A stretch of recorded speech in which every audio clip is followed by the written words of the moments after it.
반갑습니다. 중등부 친구들. 1월 8일에 데일리 큐티 시간에 나오신 여러분들을 진심으로 환영하고 축복하고 사랑합니다. 원래 금요일마다 LT 컨텐츠를 진행했는데 이게 코로나가 좀 계속해서 잡히지가 않고 좀 모이는 게 조심스러워지다 보니까 전도사님 이거 혼자 촬영하거든? 그래서 되게 안전해요. 어쨌든 그러다 보니까 누군가를 초청한다라는 게 좀 어렵겠다 싶더라고. 그래서 이게 코로나가 좀 잠잠해지면은 그때쯤에 이제 선생님들 모시고 또 우리 다른 전도사님들 모시고 LT 해볼 테니까 그 전까지는 우리 그냥 문자 이 텍스트 이 하나님 말씀 그냥 글로 만나는 연습들을 하고 있으면 좋겠다 싶네요. 그래서 오늘은 그런 LT 1학년 친구들은 모르지, 라우드 타임이라고 큐티한 거를 같이 나눠보는 시간인데 그거는 좀 아쉽게 잠깐 뒤로 밀어볼까 해요. 오늘도 그럼에도 불구하고 하나님께서 우리에게 뭔가 큐티를 통해서 말씀해 주시는 것들이 있겠다 싶으니까 같이 잘 해봤으면 좋겠고요. 전도사님이 기도하고 우리 오늘 하나님 말씀 같이 만나봤으면 좋겠습니다. 기도할게요. 사랑의 하나님 아버지, 감사합니다. 오늘 하나님 말씀 만나러 왔습니다. 하나님, 뭔가 엄청난 말씀이 나한테 오는 게 아니더라도 내가 하나님 말씀 잘 보고 또 질문거리가 생기면은 과감하게 질문해보고 하나님 안에서 답을 찾아 나갈 수 있는 우리 주의 자녀들 될 수 있도록 함께 해주세요. 예수님 이름으로 기도드립니다. 아멘. 오늘 본문은 누가복음 3장 15절로 38절 말씀이에요. 요한과 예수님의 역할이라는 제목을 가지고 있네. 한번 볼까요? 보기 전에 여기 살짝 보면은 요한은 끝까지 자기 임무를 완수하고 아무 죄가 없으신 예수님은 우리를 구원하기 위해 몸소 세례를 받으셨대요. 예수님 세례 받는 얘기가 나오나 봐. 그리고 족보 이야기가 나오나 봅니다요. 온 인류를 구하기 위해 이 땅에 오신 예수님을 소개합니다 라는 그건데 함께 보겠습니다. 보겠습니다. 세례 침례 요한과 예수님, 이 차이는 간단하게 얘기하면은 번역 차이인데, 그러니까 베프티즘이라는 단어를 세례로 번역하고 침례로 번역하는 거야. 쉽게 얘기하면 침례는 이렇게 물에 푹 이렇게 세례를 받을 때 이렇게 물에 다 들어가는 거를 침례라고 하고요. 세례는 물을 이렇게 머리 위에 부어주는, 여러분이 받았던 그거를 세례라 그래. 이거 가지고도 더 이야기를 할 수 있는 게 있겠는데 오늘은 한 이 정도만 하면 될 것 같아요. 이게 왜 나뉘었는지는 여러 이유가 있는데 성경에선 침례만 이야기해요. 사실 이렇게 물에 다 들어가는 거. 근데 우리가 요즘 못하잖아. 이게 아무래도 좀 몸이 불편하신 분들이 있거나 또 물에 들어가는 거에 어려움이 있으신 분들을 배려하는 차원에서 세례로 한다라고 전도사님은 알고 있어요.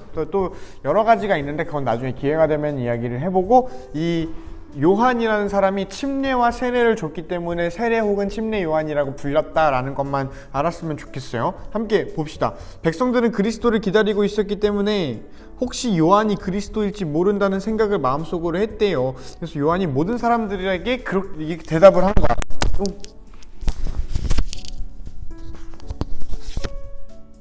나는 물로 세례를 주지만 나보다 더 능력 있으신 분이 오실 것이다. 나는 그의 신발끈을 풀기도 부족하다. 그는 너희에게 성령과 불로 세례를 주실 것이다.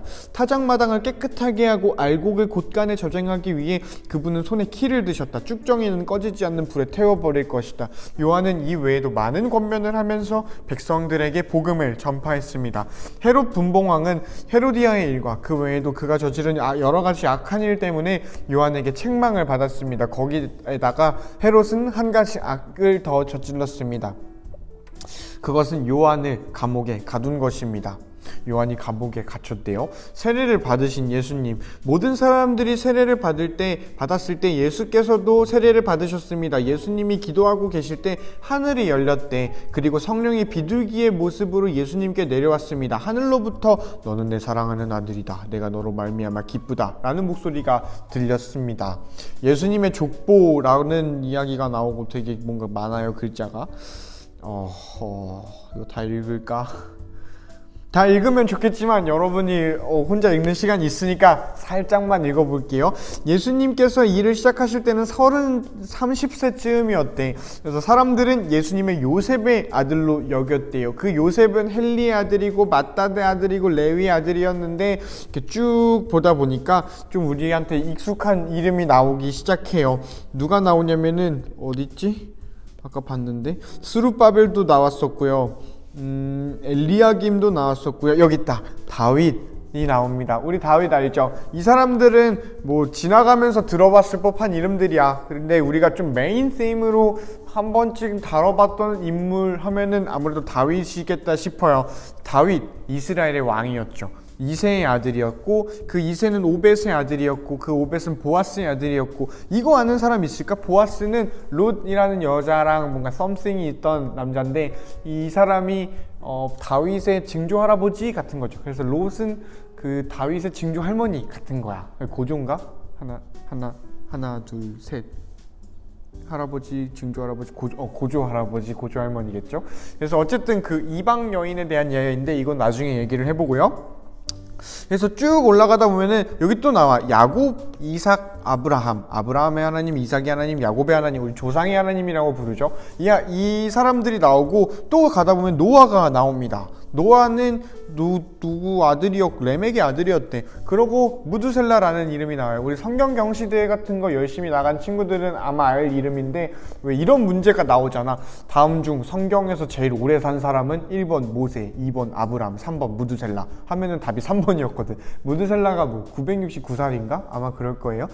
구약에서 제일 오래 산 사람으로 적혀 있어요. 그런 특징만 있는 걸로 전도사님은 알고 있거든. 어쨌든 그 무드셀라가 나오고 에녹이 또 나와요. 에녹은 아담의 7번째, 아담 뒤로 7번째 나오는데 죽음을 경험하지 않았다고 그래. 그러니까 안 죽고 하늘로 승천했다라는 사람이 이 에녹이에요. 그러고 또 가다 보면은 되게 익숙한 이름 아담이 나오지요. 아담. 하나님이 만든 첫 번째 사람이 나옵니다. 그리고 그 아담 위가 누구겠어? 아담 누가 만들었어? 하나님이 만들었지. 그래서 하나님이 나와요. 그러니까 예수님으로 시작한 족보가 쭉 내려오니까 하나님으로 끝났더라 하는 거죠. 길었다. 물론 다 읽진 않았지만 어쨌든 이런 내용인데 여러분의 눈으로, 여러분의 펜으로 한번 여기가 포인트겠다 하는 것들을 체크하면서 한번 보면 좋을 것 같아요. 함께 볼게요. 시작! 좀 여러분 봤나요? 어느 부분에 좀 포인트가 갔을지는 모르겠는데 오늘 성경 구절은 어디에나 포인트가 가도 이상하지 않겠다 싶은 본문이지 싶어요. 그만큼 좀 풍성한 내용들이 있는 것 같아. 뭐 여기에도 그랬고 여기에도 그렇고 여기도 그렇고. 족보는 좀 어렵긴 하겠다 여러분한테. 전도사님도 어렵거든.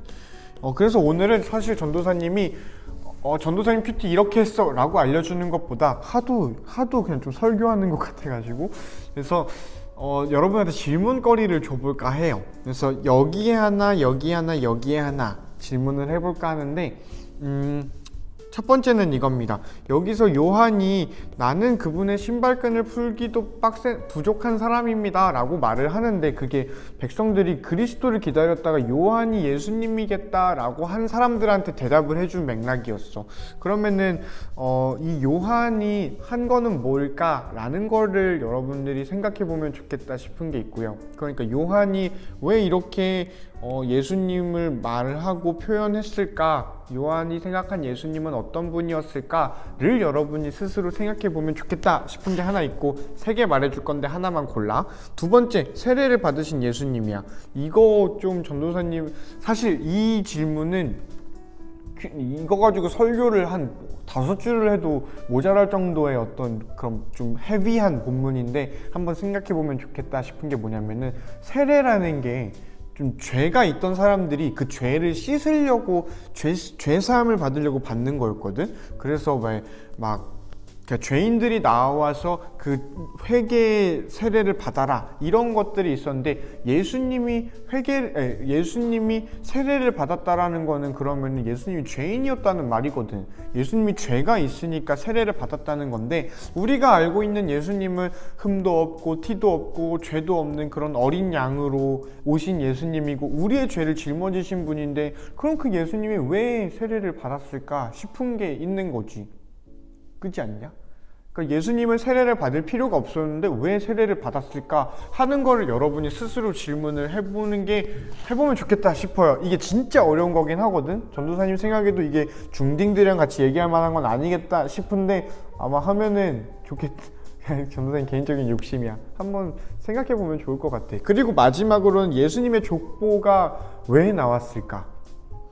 좀 뜬금없잖아. 족보가 나올 거면은 처음부터 나오든가. 예수님 세례 받고서 갑자기 족보가 튀어나오는 게 왜 그럴까? 이 족보의 의미는 뭘까? 라는 거를 생각해보면 좋겠어요. 우리 전도사님이 설교 때마다 얘기하잖아. 이 의미가 뭘까라고 하는 거 그래서 어쩌라고 라는 말이거든.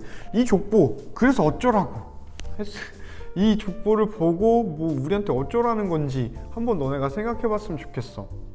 어떤 답이 나올지는 모르겠지만 그 답이 진짜 막 이단 같은 것만 아니면 전도사님은 괜찮겠다 싶거든. 그러니까 여러분이 알고 있는 하나님, 여러분이 여태까지 교회에서 배워오고 여러분의 삶을 인도하신 그 하나님께서 오늘 이 본문 안에서 질문할 수 있는 것들에 어떻게 대답을 주실지 한번 기대를 해보면 좋겠다 하는 게 있는 거죠. 말이 좀 어려웠지. 추상적이었어. 무슨 말이냐면은 여러분들이 여태까지 만나온 하나님, 또 만나고 싶어하는 그 하나님이 이 질문들에 어떻게 대답하실지를 여러분이 생각해보면 좋겠다는 거예요. 이 세 개 중에 하나를 골라봤으면 좋겠고, 만약에 좀 세 개 다 시원치 않다 하면은 여러분이 봤을 때 나는 여기서 좀 뭉클했어, 감동이 있었어 하는 것들을 잘 간직할 수 있는 여러분 되기를 간절히 바래요. 그래서 오늘 전도사님이 아무런 코멘트 없이 그냥 이 정도만 여러분한테 태스크로 드려봅니다. 뭔가 과업으로 뭐라고 하냐, 이거를 숙제로 드려봅니다. 숙제라고 하니까 좀 어렵다. 그러니까 하고 싶은 사람은 한번 해봐, 이런 거죠. 그래서 우리가 함께 하나님 말씀 풍성하게 만나보고 좀 입체적으로 하나님 말씀을 만나봤으면 좋겠어. 그러려면 질문하는 게, 예수님처럼 하나님 말씀을 질문하는 게 꼭 필요하겠다 싶은 게 있고요. 그런 우리가 됐으면 좋겠습니다. 이렇게 마무리를 할까 하고, 이번 주가 우리가 2021년 들어서 첫 번째 풀로 한 평일을 살고 한 주를 살고 맞이하는 주말인 것 같아요. 그런 의미에서 어떻게 보면 첫 번째 처음 맞이하는 주말은 아니지만은 진짜 한 주를 온전히 살아내고 맞이하는 2021년의 주말이겠다 싶어요. 그 주말 안전하고 행복한 그런 주말 됐으면 좋겠고, 다시 한번 새해 복 많이 받으시고요. 우리가 이제 올해 두 번째 예배를 같이 드릴 건데, 그 예배를 준비하는 과정에서 이 말씀들을 배워가고 묵상하고 있는 여러분에게 하나님의 은혜가 가득가득 넘치기를 바래요. 그러고 우리 예배 때 만났으면 좋겠습니다. 그래. 어쨌든 그렇고요. 우리 수고 많았고, 한 주 살아가느라 너무 수고 많았어요. 주말 잘 보내고 안녕.